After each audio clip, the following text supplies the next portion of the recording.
We're going to start tonight with a warning from Bellwether Walmart. It says they're facing a sluggish start to the year because higher payroll taxes and higher gas prices are weighing on sales. Here's what one Walmart executive said in an email to his colleagues. In case you haven't seen a sales report these days, February month-to-date sales are a total disaster.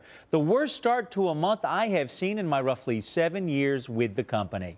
Now, we all know that when Walmart gets hammered, it's not good for everyone else. So today we have a business executive money power panel to get to the real story's bottom of all this. Tom Stenberg is the co-founder and former CEO of Staples. Catherine Monson is CEO of FASTSIGNS, and Clint Greenleaf is founder and CEO of Greenleaf Book Group. And want to welcome you all to Money. Let's talk about the payroll tax increase. And let me start with Tom first. I mean, clearly that is having an impact. They said it was just a small increase, but even that small increase is hurting average Americans.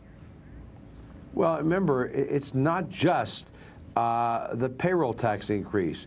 Overall tax rates are going up on a good portion of the middle class who works for small business, who gets taxed at the sub-S rate. You've got the Obamacare taxes kicking in, and you've got worries about how Obamacare overall is going to affect your health care costs and what your employer is going to do for you. And when you create that kind of worry and uncertainty, people each and every time in my long years in retailing cut back. Well, let me go to Catherine. Your employees, are you seeing them pull back? Are they complaining about the less money they take home in their paycheck because of these tax increases?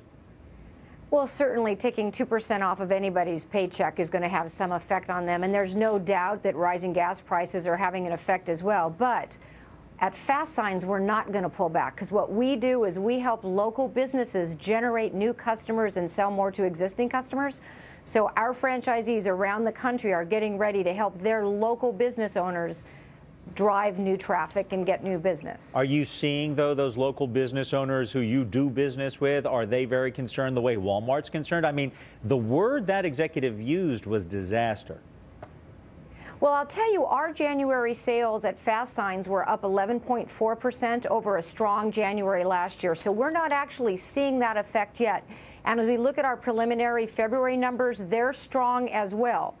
But as any good CEO, I'm concerned about the macroeconomic situation and am, watching and seeing what we can do to support our franchisees if we do get into that horrible double dip thing that we're trying to avoid. Well, Clint, let me go to you at this point. A further quote from that email that was leaked, several emails actually from Walmart. At the end of one of them, they actually say, where are all the customers and where's their money? I mean, this is a valid question. Are you seeing this among your clients and among your customers? Thank God we haven't seen it yet, but I can tell you, Adam, if Walmart's going to feel it, we're all going to feel this. They're a great bellwether for us, but if they're starting to see this on the horizon, we should all be very frightened about that. Well, let me ask you about this. If I'm a business owner and I'm worried about demand and I see consumers not spending money, I may not want to expand right now, and we're hearing that loans from banks are actually up. They were up in the fourth quarter. SNL Financial actually put out some statistics where they talked about $1.45 trillion in business loans on the books in the third quarter, and loans in the fourth quarter up 4.4%. You think businesses might hold back? Are they having trouble getting loans? Are they going to be more discouraged by this lack of demand by consumers who have less money? I'm kind of flummoxed by the fact that banks are giving money right now. It doesn't make any sense to me why they would. So if you're a small business and someone's offering you money right now at low rates, I say take it, because you're not going to be able to get it much longer. I think this is going to change very quickly, and we're going to start seeing rates skyrocket up.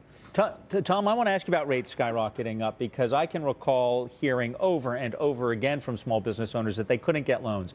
Now there have been some articles in different papers that they're getting so many offers for loans that people are worried that perhaps the qualifications for a loan are being overlooked. Is this a danger that we face? Well, I think you have to really segment what you're talking about. When you're talking about large, profitable enterprises, there's a lot more loan availability there today, and the market's becoming quite competitive. For smaller businesses, particularly those still on the cusp of profitability, and we have some portfolio companies at the Highland Consumer Fund that fit into that bill, it's still challenging to get loans. It's more accessible than it was a year or two ago, but it's still much more challenging than it has been over long periods of time. Would you agree with Clint? And that is a problem. Well, let me ask you, would you agree with Clint that now's the time to strike if you're a small business, get that loan while the getting's good and interest rates are low? In general, we tell our companies, and I learned this at Staples and other companies I was involved with, raise money when you don't need it. Because when you do need it, it's when you can't get it. But what if you're not? Well, let me go back to Catherine. Why would you raise money if you don't need it? If demand right now, I realize your clients, that demand is good. But look, Walmart's demand, they're talking about demand, not destruction, but people pulling back. Why would you want to risk having debt at a time when markets may not be growing? Well, the interest rates being offered now on debt are considerably low if you look at the historical perspective. And I also think that in weak economies or sometimes down economies, that's the time to strike, to advertise, to build your brand, and to get market share from your competitors. So while I might be concerned about the macroeconomics, I also think it might be a great opportunity for us to grow market share. So let me ask you, Clint. Is this an anomaly, what we saw out of Walmart, or do you think we're going to see a pullback across all kinds of retail outlets as well as into the next quarters, people not spending money because of the tax hikes? I think it's highly likely that we're going to see this continue to get worse before it gets better. As long as there's this war on business, a war on the taxpayer, we're going to have some serious troubles before it finally gets fixed. I want to turn attention to something that's gotten a lot of headlines regarding the U.S. worker, the most productive worker throughout the world. According to the labor statistics, Bureau of Labor Statistics, rather, average American works roughly 34.4 hours. A lot of us work more than that. There was a comment from a CEO recently about doing business in France, and he was very well, he pointed out that French unions make it very difficult. But we actually asked a question and found out that in France, the average employee is working about 37.5 hours. Take it for what it's worth. The source of that was the labor force survey. But at the end of the day, the American worker is very efficient, but is getting squeezed. I mean, Tom, what does the American worker do? $20 more a week for gas, 2% off the paycheck in taxes. Where do you cut? Because that's what's happening. Well, I want to come back to something that you showed on your screen, which I know is per se wrong. In France, as a matter of fact, in law, if your employee works more than 35 hours a week, you go to jail.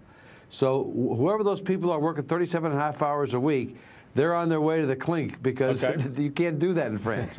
I'm glad you pointed it out because I do think that the American, most statistics are the American worker is the most efficient, most productive worker still on the planet. But the American worker is getting squeezed. And as I wrap this up, I'm going to give each of you one last question. Let's start with Tom. What happens in the future? Does the American worker make it through this? Because we have more tax hikes coming through Obamacare. Well, you know, I'm worried about taxes, but I'm also worried about regulation. And at the Job Creators Alliance, we're looking at all aspects of how do small emerging enterprises begin to create jobs. And to do so, we could talk about taxes, we could talk about simplifying taxes, but we also have to talk about regulation. I mean regulations of all kinds. Sarbanes-Oxley, Dodd-Frank, EPA, OSHA. We really have to talk about getting an environment that does not resemble France in that aspect of business life. Clint, what about you? You think the American worker, we need a tax cut, or you think the American worker is in for even worse go of it? I think France is reading the same book we're reading. We're just a couple chapters behind them. As long as you have this unholy marriage of government and unions together, the worker is in a tough spot. It's not the worker versus the worker. It's the government and unions versus government and unions. Catherine, you get to wrap this all up. You see this getting any better for the American worker? Well, I am always going to believe in America and the American worker and the American people, and I'm going to remain the optimist that we've got an election coming up in about 2 years, and that maybe we can have a sea change and get some better heads in Washington making some better pro-business, pro-growth decisions, because it's all about growth. It's not about government. It's about allowing businesses to unleash their growth potential and hire employees. Thank you all for joining us here on Money. Have a good afternoon, good evening. Now call it